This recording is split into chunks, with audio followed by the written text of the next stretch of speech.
Week and Geek, your new comics preview for April 18th. I'm Mike Ortiz. And I'm the Chris Brown. What do you got? Well, pretty light week this week. Not a whole lot. But I'm going to start off with Manhattan Projects by Jonathan Hickman. This is issue number 2. I titled Rocket Man, this one. I loved that first issue.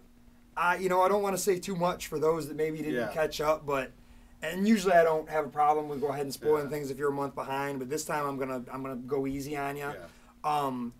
A really bizarre, fun book. A couple of people that I talked to were complaining that they thought the ending was predictable, and I'm like, yeah, but I was no worse for wear when they gave me what I saw coming. I in that moment when you see it coming was like, oh yeah, yeah. Great fun stuff. Hickman is all about big ideas, and this is more big ideas. Yes, he is. My next book here, we've got No Place Like Home, number 3.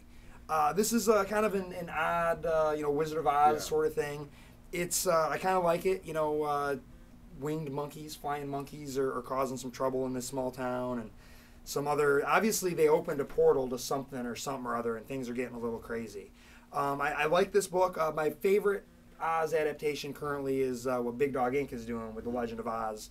But I like this book too. They're both very different. Yeah. Very, very different. There's a lot of room to play when you start changing it up in that universe. Yes, and kind of interesting that more than one company is doing that at the moment. Oh, Marvel's doing an Oz book too. Yeah, but they're following the books. Yeah. Then next up we got here, I don't want to jump at that one already. Yeah, let's jump to that one. Next I've got Batman number 8. Night of the Owls begins. This is the beginning of that big crossover that they're doing. Scott Snyder is just killing this book. I mean, I had a chance to talk to him at C2E2, and really cool guy. And what I said to him, I said, I'll tell you what, I'm not even a Batman fan. You've got me reading this thing, on the edge of my seat, and I'm absolutely loving it. And that's all I was hearing all weekend is everybody saying, that Night of the Owl, that owl stuff. Oh my God, this owl stuff. Oh, geez, really cool stuff. Then we've got Justice League number 8. Will Green Arrow join the Justice League? So it's kind of cool. They set up their main members, and now they're going to start pulling people in. Kind of cool. I kind of like the idea. Let's get Green Arrow in there. Let's flesh him out a little more. The people are. I'm hearing some people not loving the main book. Yeah. I didn't have a problem with it, but I've only been reading the 2 Anacenti issues. Right. Well, it's very different. If you're an old school Green Arrow fan, especially if you're kind of going back to the Longbow Hunters type stuff. Which is a little more grim and gritty and realistic, and now he's a little bit more superhero-ish. Some people may not like that. He's still rich, too. He is still rich. Well, you can't take that away from him. Well, he got poor for a while. Was he poor for a while? Well, he was rich, and then he was poor, and now he's rich again. Oh, all right. Next up, we've got Teenage Mutant Ninja Turtles Micro Series number 4. This is the Leonardo one-shot. This is the last of those Micro Series books. It's been fun. It's been a cool thing. Just little one-shots about the characters. So this will... give you a nice little Leonardo story. IDW's been doing a great job with their stuff. And I actually got an opportunity to talk to Dirk Wood over the weekend, too, their head of retail marketing.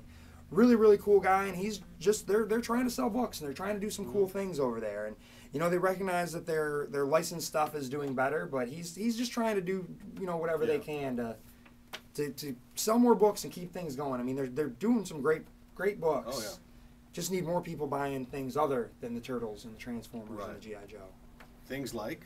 Things like Next Men Aftermath, which isn't doing very well. This is John Byrne. This is issue 42 of Next Men. I'm just glad to have the book back. Yeah. I don't know that John Byrne is the John Byrne of the past, but this book is good. It still feels like Next Men. I do dig it. And, if you like Next Men... in the 90s, you should be reading it now. Definitely. Then we've got another licensed book. A bunch of licensed stuff in here. How about that? Then we've got Planet of the Apes from Boom Entertainment. This is issue number 13. I still really like this book. I think Boom is doing a great job with the license. I got an opportunity to talk to Gabriel Hardman at C2E2. And he's doing the 2 spin-off books, the Betrayal of the Planet of the Apes and the Exile on the Planet of the Apes. It's kind of Dr. Zaius stories. Right. And this takes place long before that. Right? Yes, this is long before that. Those are closer to the movies. But what he said is Boom is just, they get it. And when he came, he says, I don't want to just rehash Planet of the Apes stuff and stay nice and safe and, just not change too much. I want to tell some backstories. I want to do some things. They said, do it. We don't want to tell the same stories that have been there either, but we want to be loyal to the license and loyal to the those movies a bit and have the same heart and feel of them. And I think they're doing that. I mean, I know Gabriel Hardman is. He's very much, those books are great, but I really like this. It does exist before, that stuff, but, the humans can still talk. It's right after the fall of humanity, essentially. But cool stuff. It's nice to see that Planet of the Apes is getting the kind of expanded universe that Star Wars and Star Trek and the Marvel and DC universes have had for a while. I mean, it's always been a strong franchise, but it was built on basically a few movies and a TV show that a lot of people don't really remember. Right. And the Planet of the Apes guys are they hold it with an iron fist. So it's kind of like, we don't really want to acknowledge a lot of the comic series that happened in the past because there was some bad stuff over there. And Gabriel Hardman told me he actually worked on a series at Malibu. I barely remember that Malibu Planet of the Apes series. He's like, and you shouldn't. It wasn't very memorable. I'm like, if he was drawing them, now I kind of want to go check them out. This really is strangely the heyday of licensed properties. IDW is doing the best Star Trek comics that have ever been around. Dark Horse has been continuing great stuff with their Star Wars comics and Buffy. So, good stuff. And the stuff IDW is doing. IDW doing Transformers and G.I. Joe and Turtles and Star Trek. Ghostbusters. Yeah. Then we've got Avengers number 25. This is an A versus X tie-in. So I imagine everything they pretty much probably, wrapped up kind of what they were doing before. There'll be some, more or less what Bendis does is he's going to kind of tell his Avengers story still. Right. There's going to be some talking heads, and his characters are going to basically fill in the gaps of what's going on with A versus X. Yep, I do believe. This is the first Walt Simonson issue. Simonson's name's on the cover there. That looks great. Double-page spread of a Walt Simonson Thor. You can't beat that. Yeah, right. Yeah, that's great. So, you should be picking up the Avengers, if for nothing else, for that Walt Simonson art. And that takes me through the bulk of my stack. I'm going to start off with something unusual for me. I've got the Shadow #1 from Dynamite. I am not a big Shadow fan. I don't get a lot of Dynamite books, but this is written by Garth Ennis. Oh, interesting. So with a really great Alex Ross cover. So, I was a big fan of the DC Shadow series from the mid-'80s, but I really don't have much exposure to it beyond that and the movie, which I was not a fan of. But I figure we got Garth Ennis on a pulp hero. I'll give that a shot. Right, sure. Next up, Wolverine and the X-Men. A versus X hits this book. On the cover, we've got Wolverine, Avenger, or X-Men, because he is both. A choice must be made, and I don't know if he chooses in this book or not. But this has been a really good book. I've talked about it quite a few times. We've got Chris Bichello back on artwork. Jason Aaron writing, and Jason Aaron, is one of the co-writers of the main series. So this is going to tie in pretty well to that, I'd imagine. Next up, Amazing Spider-Man 684. This is continuing the End of the Earth storyline. Actually, I'm not caught up with the last one. I haven't read the last issue yet. One of the problems with books that ship twice a month, sometimes I only get to read them once a month, but it looks like we've got Spider-Man and his really cool spider armor taking on some of the Sinister Six. Looks like we've got Sandman in this one. Is that Spider-Hood and the Outlaws? Yes, Spider-Hood and the Outlaws, and Black Widow's there, so maybe they're going to hook up. I don't know. She's kind of a slutty redhead, too.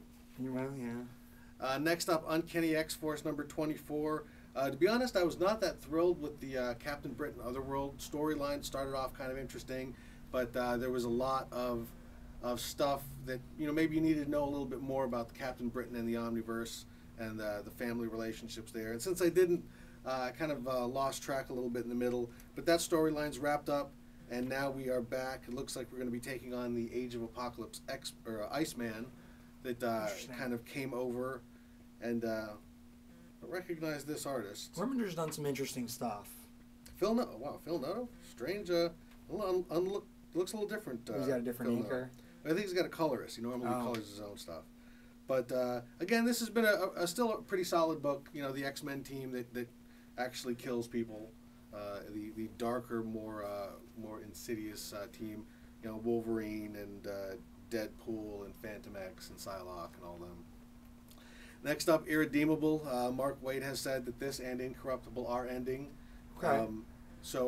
It's felt like it was moving towards an end game for a while, and now I think we're getting there. I don't know what the exact number is, but things are going down. I mean, the end of this story is coming. A lot of wild stuff happened last issue with the Plutonian and with I can't remember the name of the character, but his main villain, who has now taken over the body of Daredevil's lady friend, and some good stuff. I'm really curious to see how they wrap this up.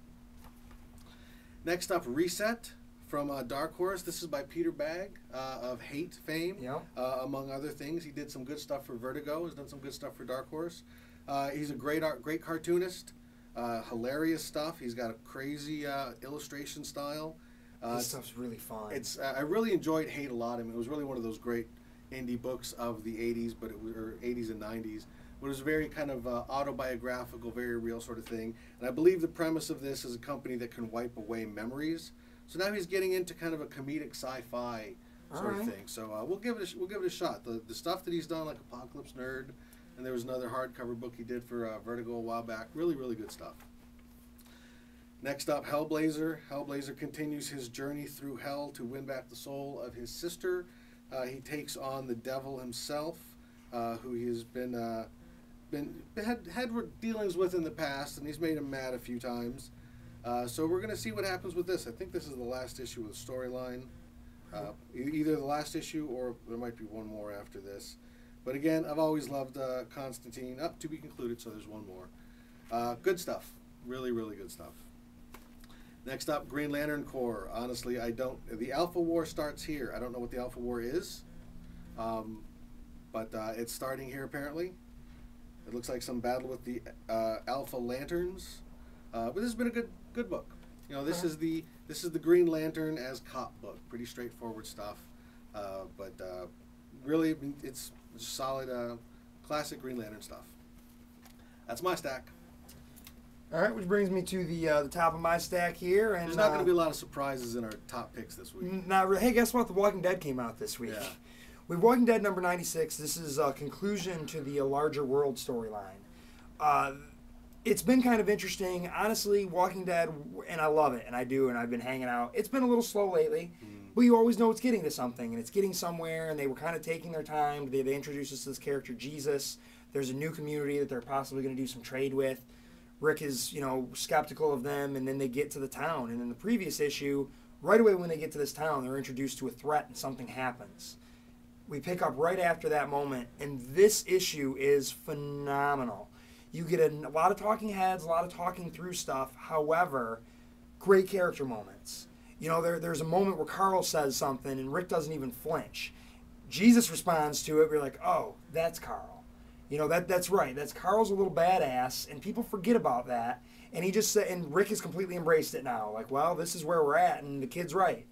What are we gonna do? Let's move forward. There's a nice little moment with him and Andrea. There's a nice moment where he actually talks about being the leader. You guys chose me as the leader of this group from day one, and maybe I wasn't ready for it, and I always wondered why. And it was kind of nice to hear him kind of give that speech. And he's kind of, all of the tragedy that Rick's been through, they're kind of pulling him back out and getting him back to a nice spot. This issue is one of the better issues I've read in a long time. Great stuff. Walking Dead number 96. My top pick is another sort of big gun. There's a good chance you're going to be seeing this as a top pick a lot over the next couple of months. Oh, sure. Avengers vs. X-Men Round 2. This one is written entirely by Jason Aaron, with artwork by John Romita Jr. and Scott Hanna. This picks up right where the last one left off. We've got a big SHIELD helicarrier floating over Utopia Island. The X-Men are still there to get Hope, or the Avengers are still there to get Hope, and the X-Men is resisting. In the last one, the first shot was fired, and this one, a whole lot more shots are fired. It was Greedo, right? It was Greedo. Greedo shooting first. But yeah, I mean, and you can see where that Versus book is probably going to tie in here. You get some fights starting here, but and then next week is that Versus really, book, right? Yeah, I think so, but not finishing. We've got Wolverine in the midst of things. You've got things like Black Panther versus his wife Storm, so that could be kind of interesting. But we see some more stuff with the Phoenix and what its effects on Hope are. We see the beginnings of the heroes that are supposedly going to try and stop the Phoenix Force that's heading towards Earth. Don't know if they're going to be able to pull that off. But in any event, it's another big rock'em sock'em book with some good character stuff too. I think they're keeping the big fights to that Versus book, and this is going to be just the stuff that really, really moves the story forward. Magneto joins the fray. Quicksilver joins the fray. There's a hint of the Scarlet Witch in there too. So we're still, there's 12 issues to this, so they're still putting all the pieces in place. Some more pieces go in place here, but it's a big event book. It's the big event book that's going on right now. It's got that augmented reality stuff in this issue as well. So it's my top pick. Right on. And with that, that is your Week in Geek.